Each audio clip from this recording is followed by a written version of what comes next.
Welcome back to my channel. Today, I'm going to share with you something that you might not have heard before. It's a lemon secret. It's about lemons and limes. It's something that we used to do when we were younger. I still do it. But it's something that is fantastic if you are 50, 60, 70, or older, okay? This will really help you. And of course, why would it be a lemon secret? Because it has to do with your blood sugar.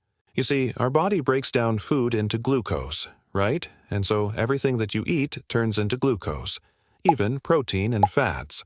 So glucose is like this currency that our body uses to get energy.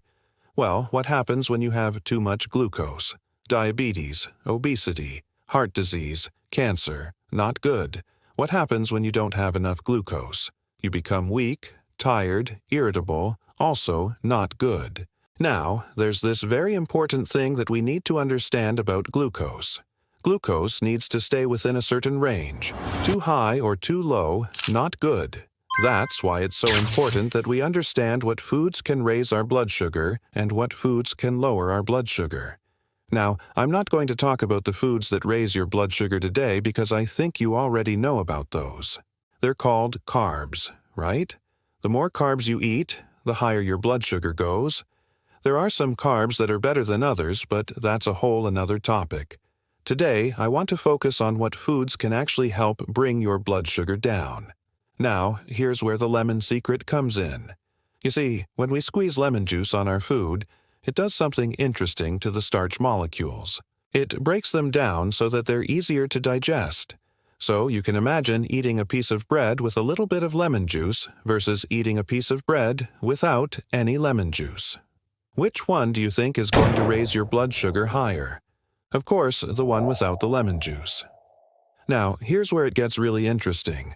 Did you know that lemon juice also stimulates the release of an enzyme called amylase? And what does amylase do?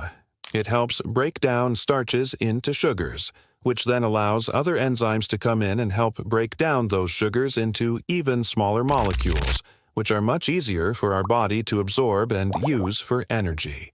So basically, lemon juice kicks off this whole chain reaction that helps lower your blood sugar by making it easier for your body to break down and use the glucose that you eat. Now, I want to share with you 3 foods that you should never mix lemons or limes with because it can actually make things worse. And of course, these 3 foods all have one thing in common: they're starchy foods. So, number 1 is potatoes. I'm talking about regular potatoes, not sweet potatoes. Sweet potatoes are a little bit different. Regular potatoes have a lot of starch. They're very high on the glycemic index. So, if you're going to have potatoes, definitely add some lemon juice to it, because the lemon juice will help counter some of the bad effects of the potato. If you take a bite of a potato and a little bit of lemon juice hits that starch is going to break down a little bit. By the time it gets to your small intestine, it's going to be absorbed a little slower, okay? So that's why it's always recommended to have lemon juice, lime juice with your potatoes, especially if you're having fries. The second food that you should never mix with lemon juice: rice. Rice is another starchy food that's very high on the glycemic index. It's going to turn into sugar very quickly unless you have lemon juice with it. Now, I remember growing up and we were eating rice almost every day, almost every meal. I'm talking about white rice, okay? And sometimes brown rice. We didn't have much money, so if you're going to have rice, definitely have some lemon juice, lime juice with it. I think this is just common sense. Maybe you already know about this. This is nothing new. But I'm telling you, this is a very powerful thing. Just a little bit of lemon juice can change everything. Third food that you should never mix with lemon juice: pasta. Now, there are some people that have pasta every single day.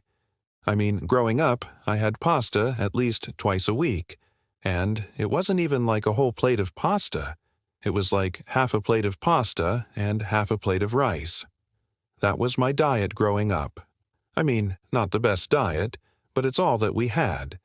Now, I don't know who invented pasta, but I will tell you, if you're going to have pasta, definitely have some lemon juice, some pesto sauce. Anything to kind of counter the starch molecules, because if you just have pasta by itself, it's going to turn into sugar very, very quickly. So you can see that lemon juice can have a very powerful effect on our blood sugar. It's so important that we understand how food works, how the body uses food, because when we eat, we're not just eating to satisfy hunger, we're eating to supply our bodies with the nutrients and the energy that it needs to function properly. The problem starts when we start eating foods that don't give our body the nutrients it needs. When we start eating too many refined carbohydrates, too many processed foods, we start creating all sorts of imbalances in our body, including high blood sugar. High blood sugar creates oxidative stress. Oxidative stress creates inflammation. Inflammation leads to insulin resistance, which leads to diabetes, which leads to obesity, which leads to heart disease, which leads to cancer. It's so important that we focus on eating the right foods, especially as we age. As we age, our metabolism slows down. We lose muscle mass, we gain fat. Our blood sugar starts to become less efficient. So it's very important that we pay attention to what foods we're eating and how they affect our body. A little bit of lemon juice can go a long way. Now, let me ask you a question. How many of you enjoyed this video? If you did, put a thumbs up. Let me know in the comments below. Also, please share this video with someone that you know could benefit from this information. If you haven't seen my other videos, check out my other content. I have a lot of useful information there that can help you with your health.